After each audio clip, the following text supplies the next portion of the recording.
નમસ્કાર મિત્રો મિત્રો આજે તમારી સમક્ષ મકર રાશિના જાતકો માટે રાહુ અને કેતુ આ બંને ગ્રહોનું રાશિ પરિવર્તન થઈ રહ્યું છે. તેમના જીવનમાં શું ફળ મળી રહ્યું છે, શું ફળ મળશે. રાહુ કેતુને છાયા ગ્રહ માનવામાં આવે છે. સાથે જે ભાવમાં પરિવર્તન થઈ રહ્યું છે એની વિશેષ ચર્ચા કરશું. રાહુ કેતુના શું ઉપાય કરવા જોઈએ એ પણ વિશેષ ચર્ચા કરશું. એટલે એમ કહી શકાય કે મકર રાશિના જાતકો માટે આ વિડીયો ખૂબ જ ખાસ છે. સંપૂર્ણપણે જરૂર સાંભળજો. સાથે આજે આપણે જે ચર્ચા કરીએ છીએ એ ચંદ્ર રાશિના આધાર ઉપર કરીએ છીએ, ગોચર ગ્રહો ઉપર કરીએ છીએ. સાથે ગોચર ગ્રહોની અસર આપણા જીવનમાં મોટી અસર જોવા મળે છે. એમ જન્મ ગ્રહોની પણ બહુ મોટી અસર આપણા જીવનમાં જોવા મળે છે. જન્મ ગ્રહો શુભ સ્થિતિમાં હોય તો જીવનમાં શુભ ફળની પ્રાપ્તિ થઈ શકે. જન્મ ગ્રહો અશુભ સ્થિતિમાં હોય તો અશુભ ફળની પ્રાપ્તિ થઈ શકે. એટલે જન્મ ગ્રહો પણ જોવા ખૂબ જરૂરી છે. સાથે જે પણ ચર્ચા કરીએ છીએ મકર રાશિના જાતકો માટે, દરેક વ્યક્તિ માટે દરેક વસ્તુ લાગુ નથી પડતી. કોઈ વ્યક્તિને 90% લાગુ પડે, કોઈ વ્યક્તિને 80% લાગુ પડે અને કોઈ વ્યક્તિને 50% પણ લાગુ પડી શકે છે. પણ જન્મના ગ્રહો જોવા ખૂબ જરૂરી છે. મિત્રો, રાહુ કેતુની આપણા જીવનમાં ખૂબ મોટી અસર થાય છે. અત્યારે મકર રાશિના જાતકો માટે જે સાવધાની છે, શું લાભ છે એ વિશેષ ચર્ચા. રાહુ ને કેતુ અત્યારે ગોચર ગ્રહો પ્રમાણે તમારા ત્રીજા ભાવમાં રાહુ છે, તમારા 9મા ભાવમાં કેતુ છે. ત્રીજો ભાવ જે ભાવ દ્રષ્ટિએ જોઈએ તો સાહસનો માનવામાં આવે છે.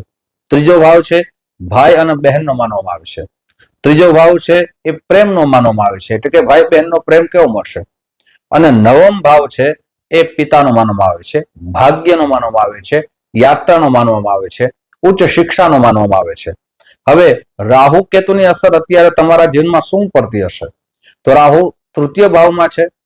સાથે તૃતીય ભાવમાં હોવાથી આપણે સાહસ તો કરાવશે, પણ સાહસ સાથે આપણે સાવધાની રાખવી ખૂબ જરૂરી છે.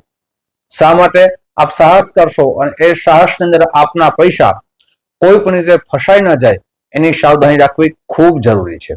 ભાઈ બહેન સાથે આપના નાની નાની બાબતમાં વિવાદ થતા હશે, ત્યાં પણ આપના ક્રોધને, આપણી વાણીને ખૂબ કંટ્રોલ રાખવો જોઈએ.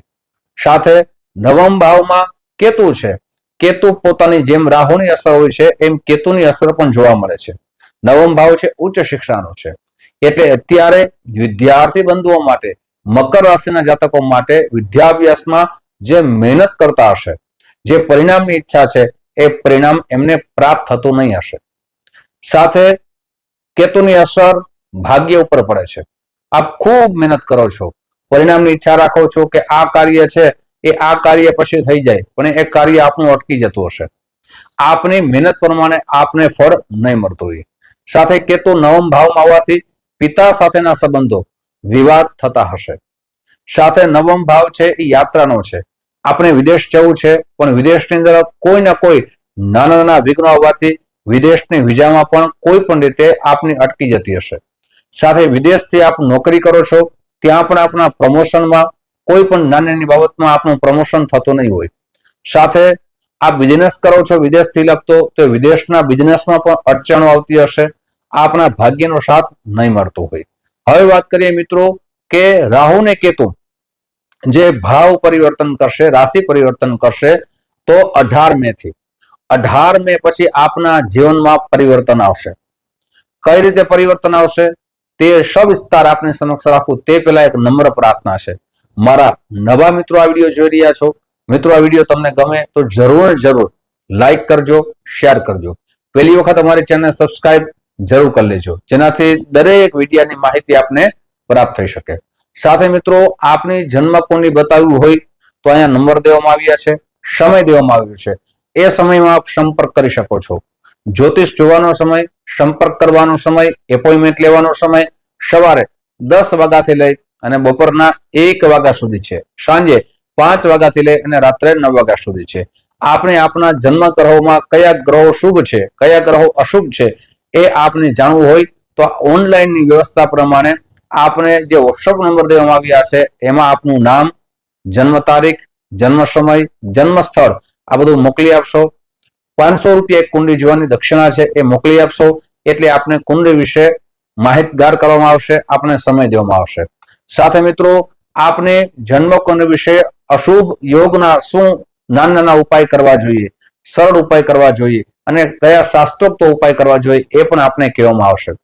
સાથે મિત્રો જે પણ ચર્ચા કરી છે આગળ પણ કહી ગયો છો કે આપના જન્મ ગ્રહોમાં રાહુ કેતુની સ્થિતિ પણ જોવી જોઈએ. હવે વાત કરીએ ખાસ કરીને હવે શું થવાનું છે, તો કે 18 મે પછી આપના જીવનમાં શું પરિવર્તન આવશે, શું બદલાવ આવશે?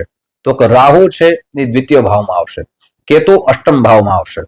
દ્વિતીય ભાવ છે એ વાણીનો છે, દ્વિતીય ભાવ છે પરિવારનો છે, દ્વિતીય ભાવ છે એ ધન છે. ત્યાંથી ધન જોઈ શકાય છે, વાણી જોઈ શકાય છે, સાથે પરિવારનો પ્રેમ જોઈ શકાય છે. અષ્ટમ ભાવ છે રહસ્યનો છે, સંશોધનનો છે, સાથે અકસ્માતનો છે, મૃત્યુનો છે, એ અષ્ટમ ભાવથી જોઈ શકાય છે. રાહુ દ્વિતીય ભાવમાં આવવાથી સૌથી પહેલા આપને એ વાતની સાવધાની રાખવી પડશે કે આપની સંગત દોષ ન થાય. આપની સંગત દોષ થવાથી આપનું ધન છે, આપ કમાના છો, આપની પાસે જે ધન છે એ ધનનો જે દુરુપયોગ થશે. સાથે આપની વાણી ઉપર આપણે કંટ્રોલ રાખવો ખૂબ જરૂરી છે. રાહુ આપને હોશિયાર બનાવશે, રાહુ આપને ચતુર બનાવશે, રાહુ આપના જીવનમાં પરિવર્તન લાવશે. સાથે ખુશીની વાત એ પણ છે કે મકર રાશિના જાતકો માટે શનિની પનોતી પણ પૂર્ણ થઈ રહી છે, એટલે શનિ ભગવાન પણ આપના જીવનમાં ચિંતા દૂર કરશે. આપના જીવનમાં જે આપ પહેલા ખૂબ મહેનત કરી હતી, જે પરિણામની ઈચ્છા હતી એ શનિ ભગવાન પણ આપશે. એના વિશે વિડીયો મેં રાખ્યો છે, એ અવશ્ય જોઈ લેજો.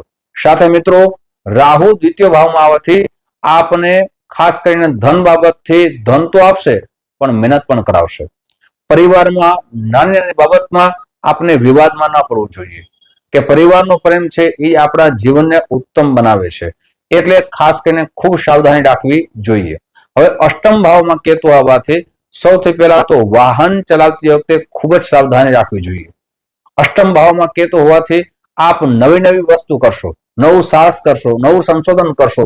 આપ વિદ્યાર્થી છો તો વિજ્ઞાન ક્ષેત્રમાં આપ આગળ વધશો, ટેકનિકલ લાઈનમાં છો તો નવું કંઈક સંશોધન કરશો, જેનાથી આપને લાભ તો થવાનો છે.